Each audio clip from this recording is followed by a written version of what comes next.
بسم اللہ الحمدللہ الصلاۃ والسلام علی رسول اللہ رب اشرح لی صدری ویسر لی امری واحلل عقدۃ من لسانی یفقہوا قولی۔ السلام علیکم ورحمۃ اللہ وبرکاتہ۔ تو سب سے پہلے جب آپ صلی اللہ علیہ وسلم کو حکم ہوا تھا دعوت دینے کا، تو اس کو آپ صلی اللہ علیہ وسلم کی جو دعوت تھی وہ ڈیوائیڈڈ تھی کچھ حصوں میں۔ جیسے کہ پہلے 3 سال جو تھے وہ خفیہ دعوت ہوئی، اس کے بعد 4th ایئر سے لے کے 10th ایئر تک جو ہے وہ یہ 7 سال اعلانیہ دعوت رہی۔ تو اس سے سب سے پہلے ہمیں یہ لیسن مل جاتا ہے کہ جب بھی ہم تبلیغ کریں، کوئی بھی ہم دعوت کا کام کریں، دعوت حق کا، تو اس کو پراپرلی پلان کر کے کرنا چاہیے، یعنی کہ بس ایک دم اٹھ کے چلے جاؤ اور شروع ہو جاؤ۔ جب یہ آیت آئی سورہ الحجر کی آیت نمبر 94، فَاسْتَ بِمَا تُؤْمَرُ، کہ جو کچھ تمہیں حکم دیا گیا اس کو اب علی الاعلان بولو، تو اس سے یہ بات ہمیں پتہ چلتی ہے کہ اسلام جو ہے نا، ہمیں اپنے قریبی رشتہ دار، اپنے دوست، جو بھی ہمارے ہیں ارد گرد کے لوگ، ہمیں ان میں دعوت حق کی دعوت دینی چاہیے، کیونکہ وہ اسلام ہی کیا جو پھیلے نا۔ تو جب آپ مومن ہو، آپ کے دل میں ایمان پختہ ہے اور آپ صلی اللہ علیہ وسلم سے محبت کرتے ہو، تو ایسا پاسبل نہیں ہے کہ آپ رسول اللہ صلی اللہ علیہ وسلم کی سنتوں پہ نہ چلو۔ تو اس کے بعد جو ہے کیا کہتے ہیں کہ یہ بات ہمیں بہت سننے کو ملتی ہے کہ اکثر لوگ کہتے ہیں کہ نبی جو تھے ہمارے وہ خاموش رہنے کے لیے نہیں آئے تھے۔ بڑے لوگ یہ جو بھی کوئی دعوت کام سٹارٹ کرتے ہیں پوائنٹ بہت ملتا ہے کہ آپ اپنے کام سے کام رکھو، خاموش رہو، یا پھر کچھ لوگ جو ہے نا وہ یہ پوائنٹ دیتے ہیں کہ میں بہت شائع ہوں یا میں انٹروورٹ ہوں تو میں لوگوں سے بات کس طرح کروں گا۔ تو بات یہ ہے کہ نبی صلی اللہ علیہ وسلم پہ جو ہے نا سب سے زیادہ مشکلات آئی تھیں اور ان کا بھی مذاق اڑایا گیا، ان پہ بھی مصیبتیں آئی، لیکن انہوں نے کام نہیں چھوڑا۔ اور جو انٹروورٹ والی شائنس والی بات ہے کہ یہ ہمیں پتہ ہے کہ آپ صلی اللہ علیہ وسلم سے زیادہ حیادار کوئی نہیں تھا۔ ان کی مثالیں اس وقت بھی لوگ دیتے تھے جو ہم نے پچھلی کلاسز میں پڑھی ہیں، اور آخری جو وقت تھا جب وہیں سے پہلے یہ بھی ہم نے پڑھا کہ وہ غار حرا میں چلے گئے تھے اور وہ علیحدگی پسند ہو گئے تھے۔ ان کا یہ شوق نہیں تھا کہ میں یہ ان کی مجلسوں میں جاؤں اور جا کے ان کے بیچ میں رہوں اور سارا دیکھوں، لیکن جب ان کو اللہ کی طرف سے حکم آیا کہ آپ نے دعوت دینی ہے تو وہ ان کے بیچ میں گئے اور انہوں نے ان کو دعوت دینا سٹارٹ کر دی۔ تو اس کے بعد جیسے میں نے پہلے بتایا کہ فَاسْتَ بِمَا تُؤْمَرُ، جب یہ حکم آیا تو اس دور میں جو رواج تھا وہ یہ تھا کہ قبائلی نظام تھا، تو قبائل جو تھے وہ آپس میں ایک دوسرے پہ حملہ کرتے رہتے تھے۔ تو جس کو بھی اطلاع مل جاتی تھی وہ یہ کرتا تھا کہ کسی اونچی پہاڑی پہ چلا جاتا تھا اور وہاں جا کے وہ اپنے کپڑے پھاڑ دیتا تھا اور اپنے سر پہ مٹی گرا دیتا تھا اور آواز لگاتا تھا یا صباحا یا صباحا، کہ ہائے وہ صبح جو آنے والی ہے کہ اب میرے طرف متوجہ ہو جاؤ۔ جو ایک تو آواز لگاتے تھے تو اس سے آواز، اور دوسرا جو نہیں دیکھ سکتا تھا جس کو آواز نہیں پہنچتی تھی وہ جو کپڑے پھاڑ دینا، اور اس سے وہ پتہ چل جاتا، تو لوگوں کو پتہ چل جاتا کوئی امپورٹنٹ بات ہے تو وہ اس کی طرف متوجہ ہو جاتے تھے۔ تو اس سے ہمیں یہ ملتا ہے کہ جو بھی آپ کے اس وقت کے مینز ہیں نا اس کو آپ کو استعمال کرنا چاہیے کہ لوگوں کو اٹریکٹ کرنے کے لیے۔ جیسے ہمارے دور میں سب سے بڑا مین ہے سوشل میڈیا، تو آپ صلی اللہ علیہ وسلم نے بھی ویسے ہی کیا۔ وہ کوہ صفا جو ہے اب تو خیر اس کی نشانی رہ گئی ہے، اس دور میں وہ پراپر ایک پہاڑ تھا جس کے پیچھے لشکر چھپ سکتے تھے۔ تو آپ صلی اللہ علیہ وسلم پہاڑ پہ گئے، اور یہ صحیح بخاری کی روایت ہے حدیث نمبر 4770 کہ آپ صلی اللہ علیہ وسلم پہاڑ پہ گئے۔ انہوں نے وہ کام تو نہیں کیا جو حیا کے خلاف تھا، جیسے کہ انہوں نے اپنے کپڑے پھاڑے، سر پہ مٹی، یہ نہیں کیا، لیکن انہوں نے وہ طریقہ وہی اختیار کیا، انہوں نے آواز لگائی یا صباحا یا صباحا۔ تو جو لوگ آ سکتے تھے وہ آئے، اور جو نہیں آ سکتے تھے انہوں نے کسی نہ کسی کو بھیج دیا کہ کوئی امپورٹنٹ بات ہے جا کے سنو۔ اس کے بعد یہ ہوا کہ یہی بخاری کی روایت ہے، اس میں یہ سارے الفاظ آپ سے خطبہ سب کچھ رپورٹڈ ہے، جو ہم بچپن سے ایک واقعہ سنتے آ رہے ہیں کہ آپ نے ان کو بولا کہ اگر میں تمہیں کہوں کہ اس پہاڑی کے پیچھے ایک لشکر چھپا ہے جو کہ تم پہ حملہ کرنے والا ہے تو کیا تم میرے پہ یقین کرو گے؟ تو لوگوں نے جواب دیا، یہ ایگزیکٹ حدیث کے الفاظ ہے کہ ہم نے آپ کو ہمیشہ سچ بولتے ہی دیکھا ہے۔ تو اس سے بھی ہمیں یہ لیسن ملتا ہے کہ ہمیں اپنی پرسنالٹی ایسی رکھنی چاہیے کہ آپ صلی اللہ علیہ وسلم نے بھی پہلے اس چیز کی تصدیق کرائی کہ لوگوں کو پتہ تھا کہ یہ ہمیشہ سچ بولتے ہیں۔ تو ایسا نہیں ہے کہ ہمارا کردار اس طرح ہو کہ لوگ کہیں کہ ہم کوئی بات کریں نا تو لوگ اس پہ یہ انگلی اٹھا سکیں کہ خود تو یہ ایسا ہے تو اس کی بات پہ کیا یقین کرنا۔ بندے کا کردار اس طرح ہونا چاہیے کہ وہ جب بھی اسلام کی بات کر رہے ہیں تو لوگ اس کی بات سن کے کہیں کہ اچھا یار اس بندے کی پرسنالٹی ایسی ہے کہ یہ جو بات کہہ رہا ہے سچ کر رہا ہے، تو ہمیں اپنی اس پہ بھی فوکس کرنی چاہیے۔ تو پھر آپ صلی اللہ علیہ وسلم نے فرمایا، جب لوگوں نے تصدیق کی کہ ہم نے آپ کو ہمیشہ سچ بولتے دیکھے، تو آپ صلی اللہ علیہ وسلم نے فرمایا تو پھر سنو میری بات غور سے، میں تمہیں اس عذاب سے ڈراتا ہوں جو کہ بہت قریب آنے والا ہے۔ اور روایات میں یہ بھی آتا ہے، اسی سے اگلی جو حدیث ہے بالکل صحیح بخاری کی 4771 کہ آپ صلی اللہ علیہ وسلم نے باقاعدہ لوگوں کے نام لے لے کے ان کو مخاطب کیا۔ آپ صلی اللہ علیہ وسلم نے فرمایا کہ اے عباس ابن عبد المطلب، میں اللہ کے یہاں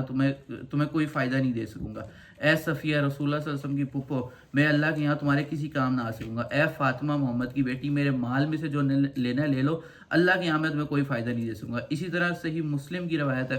501 حدیث، اس میں آپ صلی اللہ علیہ وسلم نے باقاعدہ خاندانوں کو مخاطب کیا، خاندانوں کے نام لے لے کے ان کو مخاطب کیا. اے کعب بن لوئی کی اولاد اپنے آپ کو آگ سے بچا لو، اے مرہ بن ابن کعب کی اولاد اپنے آپ کو آگ سے بچا لو، اے عبد شمس کی اولاد، اے عبد مناف کی اولاد اپنے آپ کو آگ سے بچا لو، اے بنو ہاشم اپنے آپ کو آگ سے بچا لو، اور اے عبد المطلب کی اولاد اپنے آپ کو آگ سے بچا لو. تو جب آپ صلی اللہ علیہ وسلم نے یہ خطبہ دیا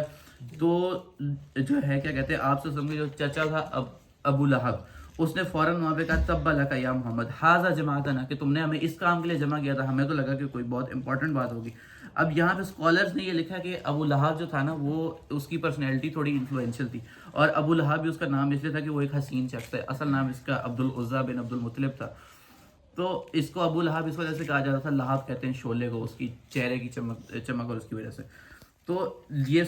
علماء نے لکھا ہے کہ کچھ لوگ جو تھے وہ متاثر ہو گئے تھے، وہ اسلام قبول کرنے لگے تھے، لیکن جب کیونکہ وہ ایک انفلوئنشل پرسنالٹی تھا، تو جب اس نے مخالفت کی تو لوگ تھوڑا سا پیچھے ہٹ گئے. تو اس سے ہمیں یہ لیسن ملتا ہے کہ اگر تو ہمارے یہاں ایسے لوگ ہوتے ہیں جن سے لوگ کافی اٹریکٹ ہوتے ہیں، کسی کی پرسنالٹی ایسی ہوتی ہے جس کو لوگ کہتے ہیں کہ یار یہ اس طرح کا بندہ ہے، تو اگر ہماری پرسنالٹی ایسی ہے کہ ہمیں پتہ ہے کہ لوگ ہم سے انفلوئنس ہوں گے، تو ہمیں سوچ سمجھ کے بولنا چاہیے. ہم کوئی بھی بات کریں، کوئی بھی حرکت کریں کہ لوگ جو ہے وہ ہم سے متاثر ہو جائیں اور ان کی آخرت نہ برباد ہو جائے. وہ کانسیپٹ ہے نا کہ صدقہ جاریہ والا، کہ اگر آپ نے ایک بندے کو ایک بھی نماز پڑھا لی تو اس کا ثواب بھی آپ کو ملے گا. تو آپ کی وجہ سے اگر ایک بندے کی جو ہے آخرت خراب ہوگی تو اس کا افیکٹ آپ کی آخرت پہ بھی یقیناً پڑے گا. اپنے دوست کو کانسرٹ میں لے گئے ساتھ ہی. بالکل ایگزیکٹلی. تو ابو لہب نے جو ہے جب کیا کہتے ہیں یہ بولا کہ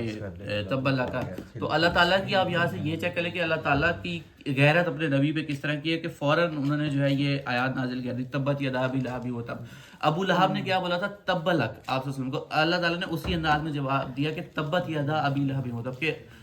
دونوں ہاتھ ٹوٹ جائے، برباد ہو جائے ابو لہب کے، سیصلی نارا ذات لہب، کہ وہ آگ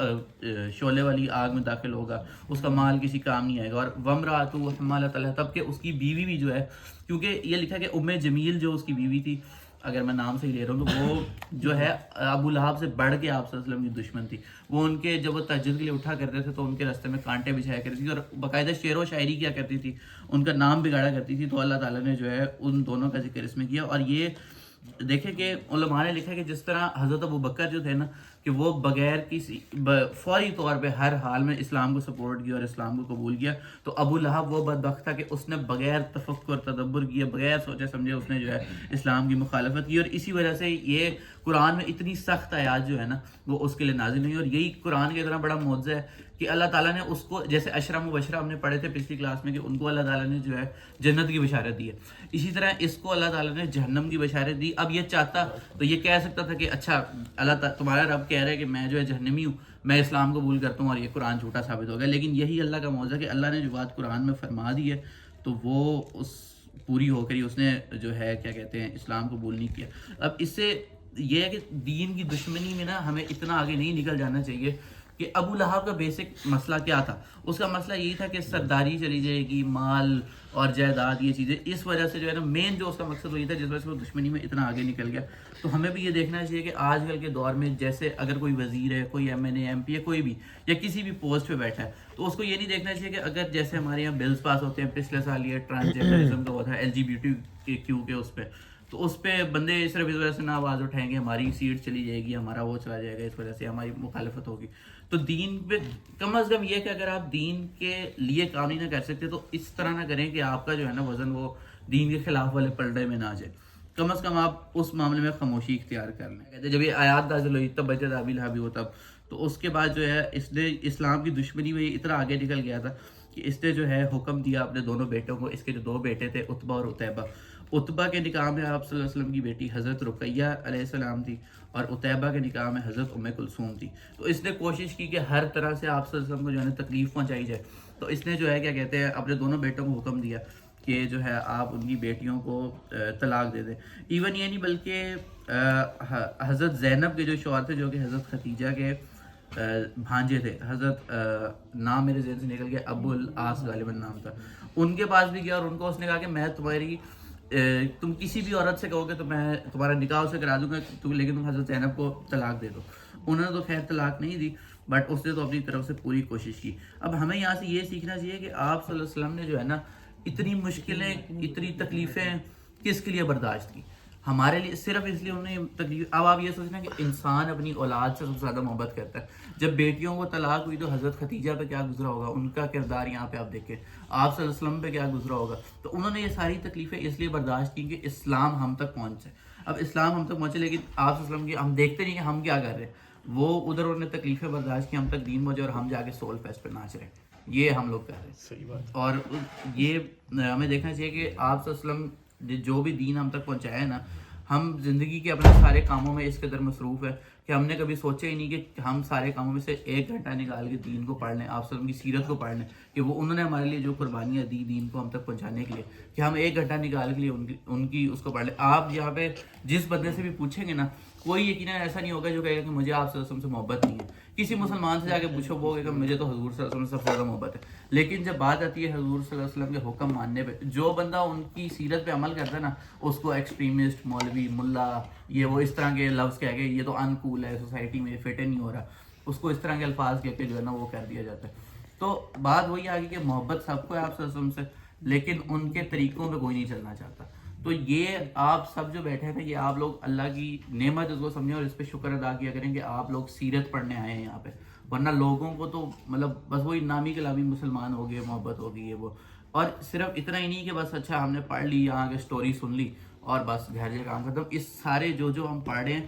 اس کو اچھی طرح سمجھنے اور اپنی ساری جو ہے نا زندگی کے جو بھی کام ہے اس میں اس کو اپلائی کرنا ہے, امپلیمنٹ کرنا ہے, گناہوں سے بچنا ہے اور ساری اپنی لائف میں اس کو لے کے چلنا ہے. جزاک اللہ.